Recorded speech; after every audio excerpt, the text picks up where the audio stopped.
বরুণ সেন মহাশয়, hello hello Varun Sen মহাশয়কে মঞ্চে আসার জন্য অনুরোধ করা হচ্ছে। প্রধান শিক্ষক মহাশয়, উপস্থিত আমার সহকর্মীবৃন্দ এবং সামনে উপবিষ্ট আমার স্নেহের ছাত্রছাত্রী, সকলকে শুভেচ্ছা এবং অভিনন্দন জানাই। আজ আমরা স্মরণ করতে চলেছি ভারত মাতার এমন এক বীর সন্তানকে, যিনি একধারে ছিলেন প্রখ্যাত শিক্ষাবিদ, দূরদর্শী রাজনৈতিকবিদ এবং অখণ্ড ভারতের একনিষ্ঠ সেবক। তিনি আর কেউই নন, তিনি হলেন ডক্টর শ্যামাপ্রসাদ মুখোপাধ্যায়।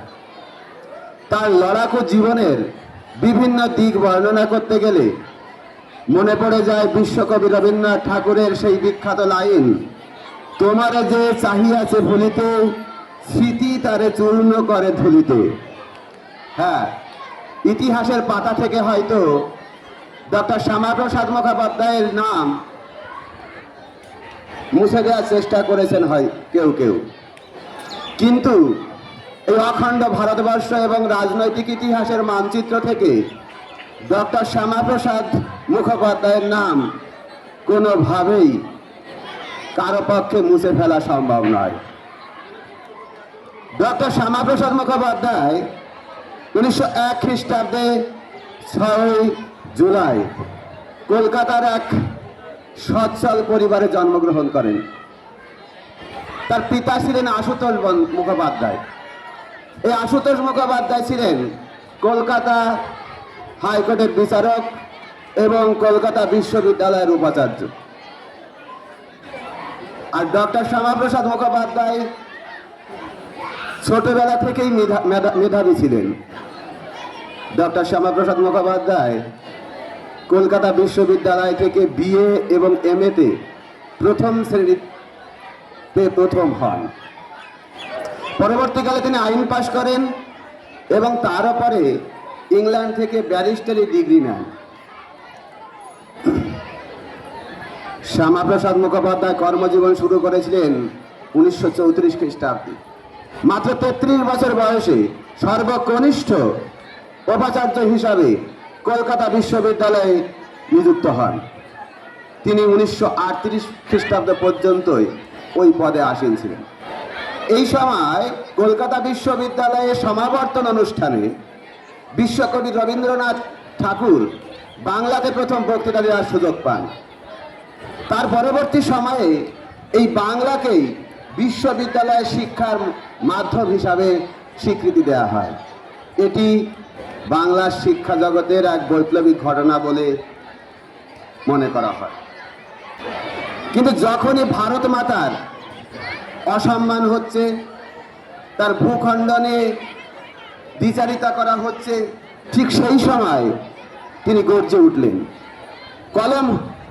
কলম হাত থেকে ফেলে তরাবরে ধরার মতোই রাজনৈতিক জীবন শুরু করলেন। তিনি প্রথমে কংগ্রেসের মধ্যে দিয়ে রাজনৈতিক জীবন শুরু করলেও তিনি পরবর্তীকালে হিন্দু মহাসভায় যোগদান করেন এবং 1943 খ্রিস্টাব্দে এর সভাপতি নিযুক্ত হন। ডক্টর শ্যামাপ্রসাদ মুখোপাধ্যায় জীবন দশায় কখনো কোনো পরিস্থিতিতে অন্যায়ের সঙ্গে আপোষ করেনি। তাই যখন সম্পূর্ণ বাংলা পাকিস্তানের অন্তর্ভুক্ত হতে যাচ্ছে, সেই সময় তিনি গর্জে উঠলেন। তিনি বুক চিতিয়ে বলে উঠলেন যে বাংলার যে সমস্ত সংখ্যাগরিষ্ঠ হিন্দু অঞ্চল রয়েছে সেগুলি ভারতের সঙ্গে যুক্ত করতে হবে এবং বিভিন্ন আন্দোলন এবং ভোটাভুটির মাধ্যমে শেষ পর্যন্ত 1947 খ্রিস্টাব্দে 20 জুন আমরা পশ্চিমবঙ্গ হিসাবে ভারতের সঙ্গে যুক্ত হতে পারি এবং আজকের যে পশ্চিমবঙ্গ তারই আন্দোলনের সুফল। তিনি না হলে হয়তো এই পশ্চিমবঙ্গ তৈরি হতো না।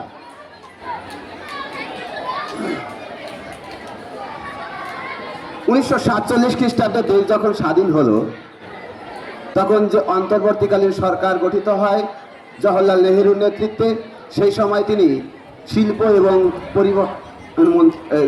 শিল্পমন্ত্রীতে বহাল হন।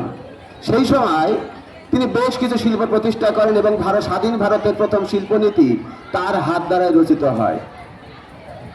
চিত্তরঞ্জন রেল ইঞ্জিন, সিন্ধি সার কারখানা, হিন্দুস্তান লোকোমেটিকের মতো বৃহৎ শিল্প প্রতিষ্ঠা তার ভূমিকা ছিল অনস্বীকার্য।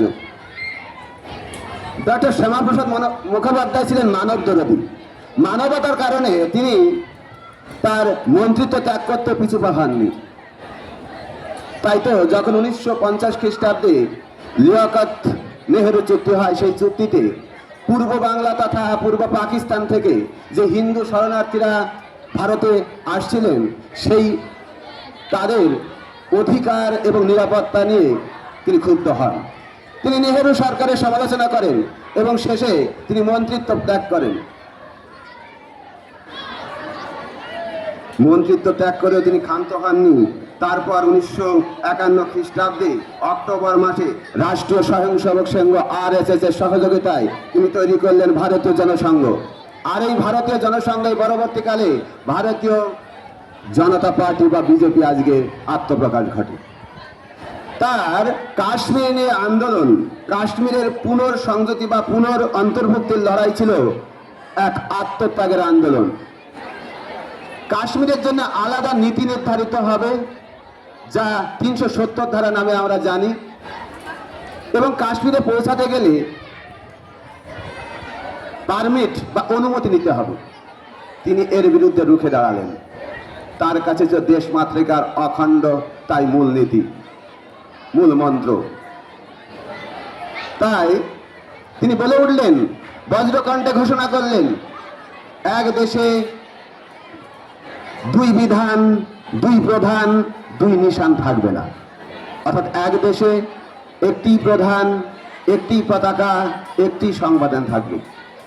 এবং তিনি লড়াই করার উপলক্ষে তিনি 1953 খ্রিস্টাব্দে যখন কাশ্মীরে বিনা অনুমতিতে প্রবেশ করে, তখন তাকে গ্রেপ্তার করা হয় এবং কারারুদ্ধ করা হয়।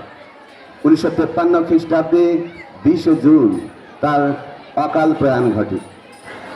অকাল প্রয়াণ ঘটানোর পর পশ্চিমবঙ্গের তৎকালীন মুখ্যমন্ত্রী ডক্টর বিধানচন্দ্র রায় যখন তার মায়ের সঙ্গে দেখা করতে যায়, যোগমায়া তার কাকুতি করে বলেছিলেন, বিধান, শ্যামা তো তোমারই মতো ছিল, তুমি থাকতে কি করে আমার শ্যামা বিনা চিকিৎসায় মারা গেল। আজকের দিনে দাঁড়িয়ে শ্যামাপ্রসাদ মুখোপাধ্যায় আরো বেশি প্রাসঙ্গিক। তিনি দেখিয়েছেন যে দেশপ্রেম কোনো সংকীর্ণ রাজনীতির ঊর্ধ্বে, সংকীর্ণ রাজনীতির মধ্যে নয়। দেশপ্রেম আমাদের জন্মভূমি, আমাদের এই সুন্দর মাতৃভূমি রক্ষা করাই হলো আমাদের মূল কাজ। আর আমাদের সকলের কাজ হবে ভারতবর্ষের এই অখণ্ডতা রক্ষা করা এবং আরও পরবর্তীকালে যাদের উত্তরোত্তর শ্রীবৃদ্ধি ঘটে তার সহযোগিতা করা। তাহলেই আজকের দিনে দাঁড়িয়ে আমরা শ্যামাপ্রসাদ মুখোপাধ্যায়ের যে স্মৃতিচারণা করছি তা সার্থক হবে। আমি আশা রাখি আগামী দিনে এই বিশ্বে আমাদের ভারতবর্ষ শ্রেষ্ঠ আসন নেবে। আর অতুল প্রসাদ সেনের সেই কবিতার লাইন, গানের লাইন দিয়ে শেষ করব, বলো বলো বলো সবে, শত বিনা বেনু রবে, ভারত আমার জগৎ সবাই শ্রেষ্ঠ আসন লবে। ভারত আমার জগৎ সবাই শ্রেষ্ঠ আসন লবে। সকলকে ধন্যবাদ।